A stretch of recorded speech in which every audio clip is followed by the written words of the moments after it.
నిన్నటి బడ్జెట్ రాష్ట్రంలో ఇల్లు లేని వారికి శుభవార్త చెప్పింది.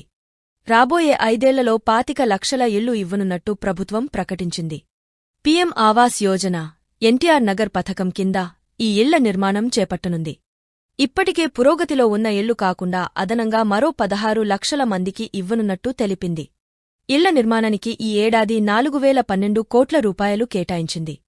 2.94 లక్షల కోట్ల రూపాయలతో 2024-25 వార్షిక బడ్జెట్ను ప్రవేశపెట్టిన ఆర్థిక శాఖ మంత్రి పయ్యావుల కేశవ్ పేదలకు ఉచితంగా ఇళ్ల పట్టాలపై సభలో కీలక ప్రకటన చేశారు. 2029 నాటికి పేదలందరికీ ఇళ్లు నిర్మించి ఇవ్వాలని ప్రభుత్వం కంకణం కట్టుకుందని అన్నారు. ప్రధానమంత్రి ఆవాస్ యోజన ఎన్టీఆర్ నగర్ పథకం కింద పేదవారికి 25 లక్షల ఇళ్ల పట్టాలు ఇవ్వాలని నిర్ణయించిందని ఆయన ప్రకటించారు. ఆర్థికంగా వెనుకబడిన వర్గాలకు ఈ పథకం ఊతం ఇస్తుందన్నారు.